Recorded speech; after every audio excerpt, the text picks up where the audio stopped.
Well, Robert Kline is with us right now, and you know Robert Kline. He's been on our show many times before. He's a filmmaker and director and has a great history within the film business. Good to see you. Nice seeing you. Nice to be with you. Yeah, and today we're talking about, you've done one Reagan film. You've done other films, but we're talking about Reagan. I've done 1,000 films. But one about the Reagans, the Ronald Reagan one. And this one... No, I did when you had me on. Right, a film called Ronald Reagan, An American Journey. Right. Which is the journey from his childhood in Illinois to being governor of California, going Hollywood, then becoming president of the United States, and his legacy as a president. And this one is about the Reagans. As a couple. Yes. So tell us about this film. How did this come about, and what was the catalyst for you making it? I felt it very important as we continue, and even more so in the present atmosphere, honor Ronald Reagan. Right. That we focus upon the importance that Nancy Reagan, above and beyond being just a first lady. Right. There are a lot of first ladies, i.e. Jackie Kennedy, when you did my Kennedy films. She was a partner, not just as a wife, but he trusted her political instinct, and listened to her. And as a result of that relationship, in which this movie shows, he reached out to Tip O'Neill, which meant a lot of bipartisan working, the saving of Social Security, Gorbachev, and Margaret Thatcher. Right. Let me ask you along those lines, since obviously you did a great amount of research here.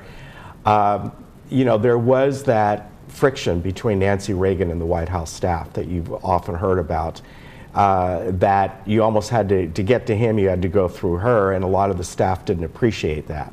Did you find that to be when you were researching this? Not totally. Okay. I.e., it is always and continues to be stated that the best White House staff, upper,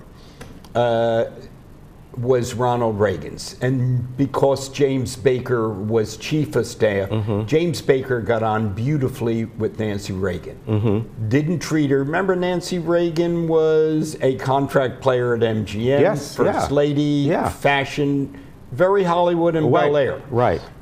He saw her as having a good mind and treated her with respect. On the other hand, Don Regan, who was there, would hang up on her or not return her calls. Okay. He's the one who spread that, and he hung up on her one too many times, which is also rude. Right. And he got fired. Okay. Okay? Yeah. And he did. People who knew Nancy Reagan respected her. Was she easy? Nobody said anybody's easy. Hillary Clinton as first lady wasn't easy. Right. Now, you know, as we saw later in the in his presidency, you almost saw more and more of a closeness between them. And did you find that even towards the last year of his presidency, and there was some rumors about at that point he might have had early stages of Alzheimer's, that she was taking care of him in such a way? I mean, she was the buffer. Both are true. Yeah. I was given, in both films, unusual access to his files, his notes, those of...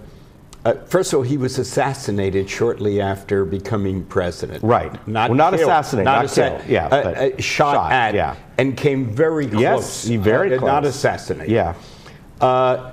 People don't realize how close it was. As close as you, if it were not great medicine being practiced. Right. He always had memory problems. Going back to when he was a Hollywood actor at Warner Brothers. I studied notes, books by Gorbachev, books by Thatcher. Gorbachev said in 3 major meetings with Ronald Reagan dealing with nuclear warheads, missiles, locations, stockpiling. He found Ronald Reagan impeccable in his grasp. He just had selected. Yeah. But he came in 70, 71. Right. Yeah. And was a two-term and very popular president. Now, obviously, he was a lot older than you, but being that you have a filmmaker, that's what your background is. Do you recall him as an actor, as far as professionally? I don't mean we all recall him. I recall him as an actor. I mean, he stopped acting, before, when I was probably just a tiny little kid. But I certainly remember his films. What about you? Did you know him at that level? Again, he was much older than you.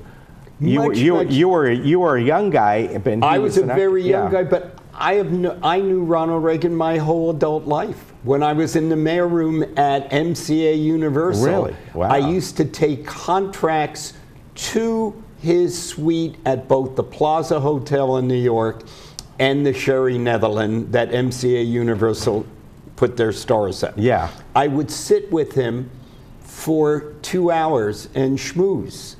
Fast forward. Wow. My first major talk show I ever created, I'm the creator and the producer, was Firing Line with William F. Buckley Jr. Mm-hmm. Yeah, he would be in the green room where I would go over his research.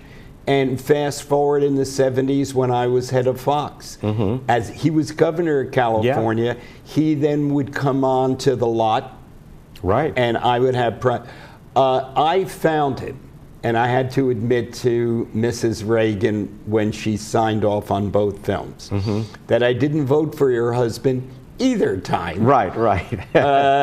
She said, "That's okay, Bob. We didn't really need your vote. We won in the two biggest landslides. Yeah. What we want from you is if you could do for Ronnie what you did for the Kennedys in your films." Right. I found him one of the nicest, most charming, likable, and one of the things in this film that makes it, I believe, enduring, is showing the relationship he had with his fellow Irishman, Tip O'Neill. They would put a bottle of scotch down, they were both storytellers, great storytellers, laugh, and then say after about an hour, well, we took care of us, now let's take care of the American people. So I knew Ronald Reagan my whole, on the other hand, the green room, forgetting politics, Richard Nixon was the oddest, strangest human being I ever sat with.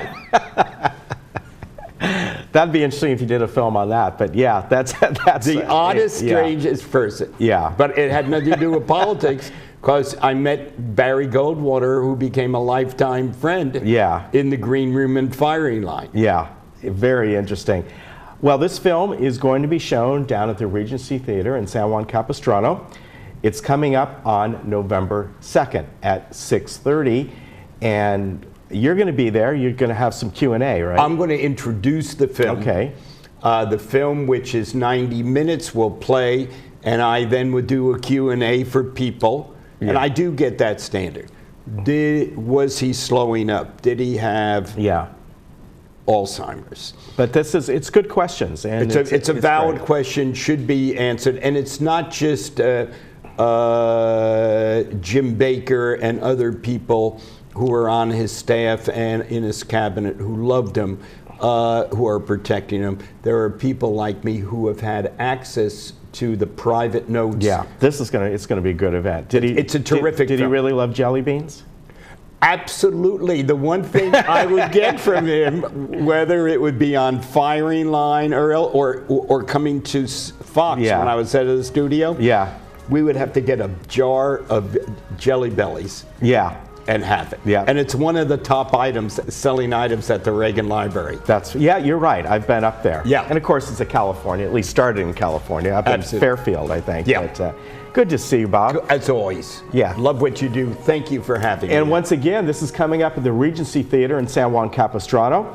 You can go online and find out more about it. The best thing I can do to tell you is just go ahead and do a search for Regency Theater, San Juan Capistrano. You get to it.